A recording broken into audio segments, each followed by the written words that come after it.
Selamat sore Ibu. Iya, selamat Iya, sore. perkenalkan nama saya Revaldo dari mahasiswa Mercu Buana, ingin mewawancarai Ibu. Dari mana tadi, Mas? Mahasiswa Mercu Oh Buana. iya, iya. Ingin mewawancarai Ibu selaku pemilik bisnis Taugo. Iya,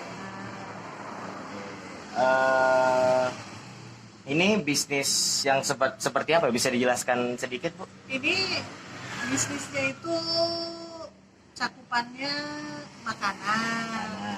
Dari makanan juga nggak terlalu mahal, bisa mencakup dari segala ekonomi, mulai dari ekonomi kecil sampai besar. Oh, Cuman oke. dia sekarang itu kan konsepnya itu biar murah tapi tetap enak, itu harus supaya semuanya bisa, mulai dari orang yang nggak suka tahu, Iya. nggak suka tadinya nggak suka tahu bisa jadi suka, mulai dari anak-anak sampai orang dewasa. Oke. Jadi ini bisnis yang Ibu bangun sendiri atau ada kerjasamanya? Oh, ini kebetulan bukan saya yang buat resep, buat ininya bukan.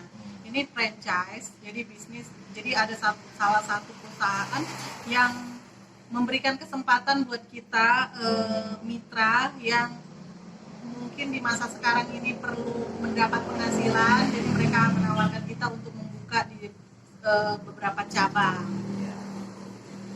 Kira-kira modalnya seberapa besar ya untuk bisnis kayak gitu? Kalau modalnya sekitar 20 juta. 20 juta. Sekitar 20 juta. Terus sehari-harinya itu kemungkinan keuntungnya ada atau sedikit?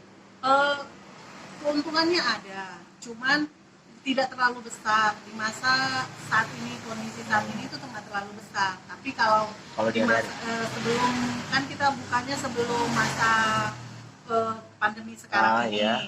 itu lumayan dibandingkan Oh, lumayan. sekarang. Terus menurut Ibu, apakah pandemi ini berpengaruh besar ke bisnis Ibu? Oh sangat, Sangat. Salah satunya bisa dikasih contoh? Iya, karena kan dengan pandemi ini banyak orang yang penghasilannya sedikit banyak berkurang. Ada juga, tapi ada juga yang penghasilannya tetap. Tapi saya rasa itu berpengaruh karena banyak orang yang penghasilannya berkurang, terus harus menahan diri supaya perekonomian tetap berjalan karena pandemi ini belum tahu sampai kapan. Terus menurut Ibu sendiri, apakah bisnis Ibu ini survive di masa pandemi ini? Kalau saya ditanya, saya optimis survive. Survive ya.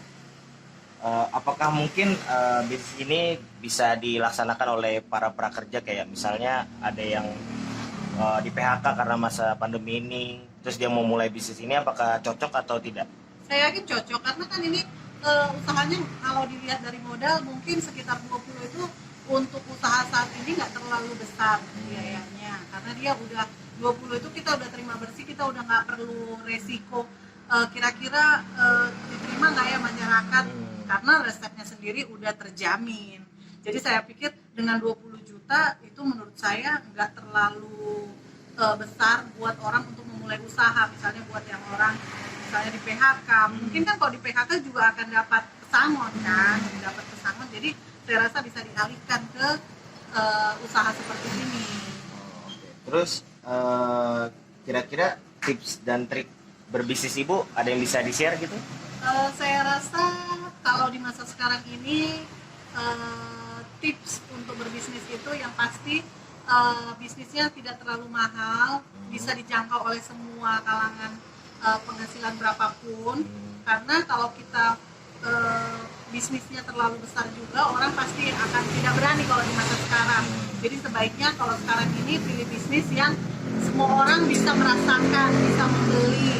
Contohnya, tapi tetap harus memikirkan kualitas. Jadi tetap harga murah tapi kualitasnya baik. Oh, jadi menurut Ibu bisnis yang lebih survive di masa pandemi ini yang usaha mikro menengah ke bawah berarti? Iya, benar. Semuanya jadi kalau kita cakupannya itu ekonomi kecil, berarti kan kalau ekonomi yang besar pasti bisa beli barang kita. Tapi untuk ekonomi kecil kan otomatis udah bisa beli juga. Gitu. Oke, mungkin itu saja dari saya. Baik Mas. Mohon maaf bila mengganggu waktu Ibu. Oh iya, nggak apa-apa Mas. Sekali lagi terima kasih ya. Ya, semoga sukses.